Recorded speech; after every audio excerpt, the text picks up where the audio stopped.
आपको बता दें इस वक्त की बड़ी खबर झांसी से है। महिला ऑटो चालक की हत्या का खुलासा। 25,000 इनामिया। मुख्य आरोपी मुकेश झा मुठभेड़ में गिरफ्तार।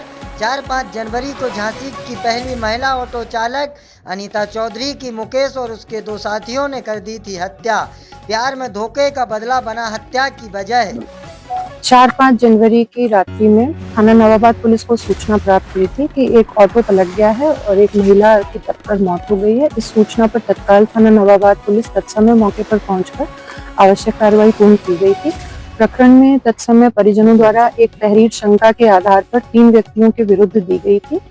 उसमें जो मुख्य आरोपी मुकेश झा नाम का व्यक्ति था, आज मुखबिर की सूचना प्राप्त हुई कि भगवंतपुरा के पास करगुआजी की ओर जाने वाले कच्चे रास्ते की तरफ उसको देखा गया है। पुलिस तत्काल मौके पर पहुंची और घेराबंदी कर उसको पूछताछ हेतु रोकने का प्रयास किया गया, किंतु पुलिस के रोकने पर वह नहीं रुका और पुलिस पर फायरिंग कर दी, जिसमें पुलिस ने भी जवाबी आत्मरक्षा फायरिंग करते हुए मौके से उसको गिरफ्तार किया। प्रारंभिक पूछताछ में उसके द्वारा बताया गया कि उसने प्यार में धोखा मिलने के कारण ये घटना कारित की थी। प्रकरण में 2 अन्य अभियुक्तों को भी नामजद किया गया है। उनके विरुद्ध सभी साक्ष्य अभी जुटाए जा रहे हैं। साक्ष्य क्रम में अग्रिम विधिक प्रक्रिया पूर्ण की जाएगी। घायल को उपचार हेतु मेडिकल कॉलेज भेज दिया गया है। ये थाना नवाबाद क्षेत्र के अंतर्गत 4-5 जनवरी की रात्रि में एक सूचना मिली थी कि एक ऑटो पलट गया है और एक महिला की मौत हो गई है। इस सूचना पर तत्समय पुलिस ने मौके पर पहुंचकर सभी विधिक प्रक्रिया पूर्ण की थी।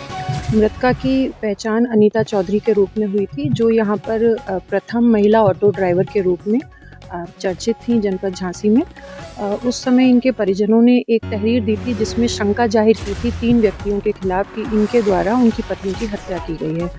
उसके आधार पर पुलिस साक्ष्य क्रम में आज एक सूचना प्राप्त हुई कि जो मुख्य आरोपी है इसमें मुकेश झा, उसका लोकेशन मुखबिर की सूचना के आधार पर प्राप्त हुआ कि भगवंतपुरा की तरफ करगुआजी की ओर जाने वाले कच्चे रास्ते पर इसको देखा गया है। इस सूचना पर तत्काल नवाबाद पुलिस मौके पर आई और घेराबंदी शुरू की, तो इसको यहाँ देखा गया, रोकने का प्रयास किया गया, किंतु वो रुका नहीं और उसने पुलिस पर फायरिंग की। पुलिस ने भी जवाबी आत्मरक्षा फायरिंग की, जिसमें उसको पैर में गोली लगी है और मौके से गिरफ्तार किया गया है। उपचार हेतु मेडिकल कॉलेज घायल को भेज दिया गया है।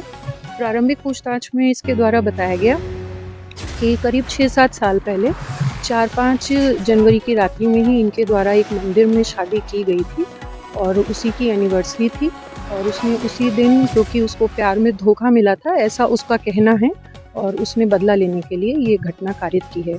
बाकी इन सभी तथ्यों की गहनता से पड़ताल करते हुए अग्रिम विधिक प्रक्रिया शीघ्र ही पूर्ण की जाएगी। इसके कब्जे से एक तमंचा और जिंदा कारतूस और खोखा बरामद हुआ है। इसके बेटी और जो उसका उसका क्या रोल है? ये जो उन्होंने शंका जाहिर की थी परिजनों ने, उसमें 3 लोगों को नामजद किया था, जिसमें मुख्य आरोपी यही मुकेश झा था, इसका बेटा, और मुकेश झा के बहनोई को भी उन्होंने नामित किया था। उन दोनों की अभी साक्ष्य जुटाए जा रहे हैं घटना में संलिप्तता के संदर्भ में, लेकिन अभी कोई पुष्टिकारक साक्ष्य हमारे पास नहीं है। लेकिन मुकेश झा की लोकेशन, सर्विलेंस और कई साक्ष्य ऐसे हैं जिससे उसकी घटना में संलिप्तता की पूर्ण साक्ष्य पुलिस के पास मौजूद है। ये क्या गुमराह करने के लिए वहाँ गाड़ी छोड़ के भाग गया था, क्या था? हाँ, बरुआ सागर क्षेत्र में पुल पर इनकी गाड़ी मिली थी और वहाँ पर गाड़ी में इनके डॉक्यूमेंट्स वगैरह, आईडी वगैरह थी, तो इनके द्वारा अभी इस संबंध में और गहनता से इनसे पूछताछ की जाएगी। लेकिन प्रथम दृष्टया इनसे इनके मिलने के बाद ये स्पष्ट है कि पुलिस को गुमराह करने के उद्देश्य से इनके द्वारा पुल पर गाड़ी छोड़ी गई, ताकि पुलिस को ये आभास हो कि इनके द्वारा नदी में कूदकर जान दे दी गई है। इन सभी तथ्यों पर गहनता से इनसे अभी पूछताछ की जाएगी।